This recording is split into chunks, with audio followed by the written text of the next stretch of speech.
With the easier layout and near perfect weather conditions, today's scoring really opened up. The day had a lead card ace, highlight putts, and plenty of movement across the leaderboards.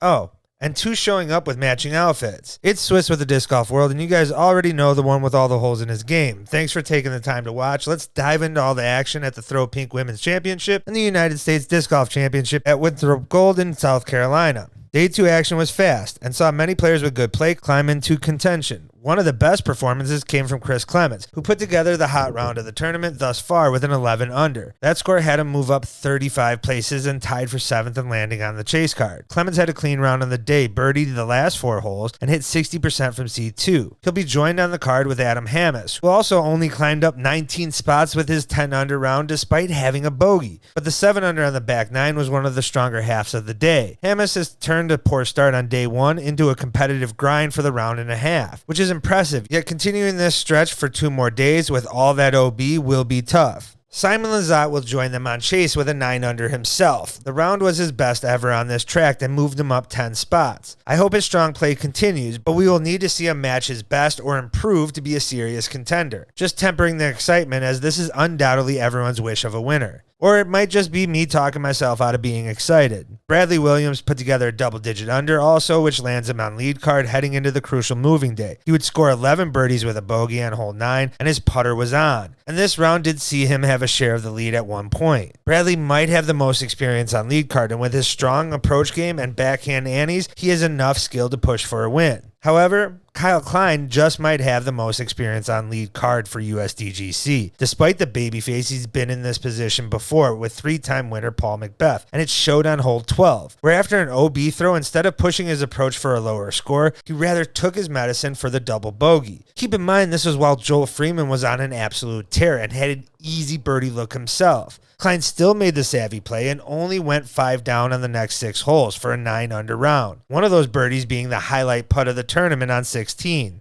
And really, guys, I don't want to hear anyone comment about Gannon. Don't get me wrong.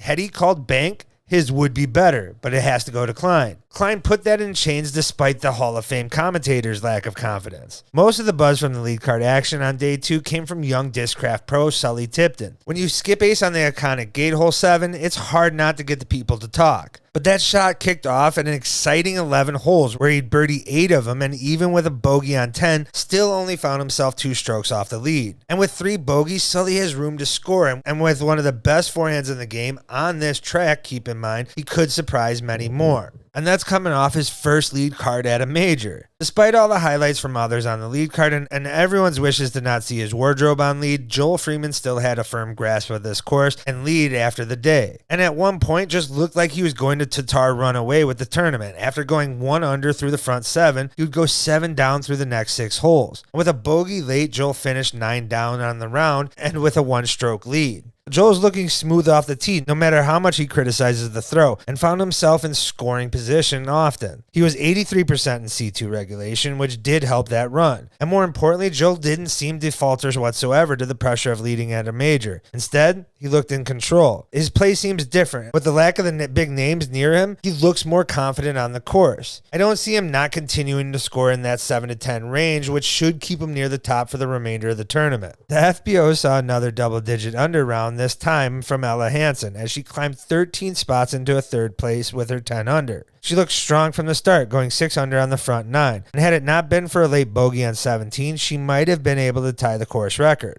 She was strong off the tees, shooting 78% from both C1 and C2 regulation. Holland Hanley had the next best round with a 6 under bogey-free round on the day. She eagled 9 and added 4 more birdies, which is even more impressive considering she was not that strong off the tee. However, her putter was able to save the round and was good enough to push herself onto lead card. And as much as Ellie, the teenage phenom, has been all the talk thus far, these 2 climbing up to lead card with 2 more rounds remaining does make things interesting for the next 2 days. And with the FPO scores having as much fluctuation as they have thus far, 2 hot rounds might just be enough. Evelina Salonen and Henna Blumroos showed up to their round twinning in their pink and Nova gear. Could you just imagine if Joel had friends to make that happen? The 2 and much of the lead card for that matter had slow rounds. Evelina's putting woes reared its head this round, but she was able to keep it together, only having a single and a double bogey on the round. She finished 3 under on the day and with a single stroke ahead of Henna. Henna was able to score 6 birdies, as many as Evelina, but also added an eagle on top of that. However, she did find OB 5 times on the round. Ellie Midling was looking strong until her final 2 holes, where she triple bogeyed 17, only to follow with an additional bogey on the hole she previously eagled the day before. She's only 4 strokes off the lead, and even though everyone's talking about her distance, she just might be putting together the best putting performance over the tournament thus far. And no, Kristen Tatar is not out of the running, as she finds herself on the chase card after a disappointing 1 under. She had 4 bogeys on the round and looked her least comfortable since the final round of the European Championship. And look, she still has 2 days to regain control of this tournament, but it will need to start with a strong round tomorrow. And guys, that wraps up Day 2's recap. Keep returning for more recaps, and if you see me at Winthrop wearing a Disc Golf World hat, say what's up.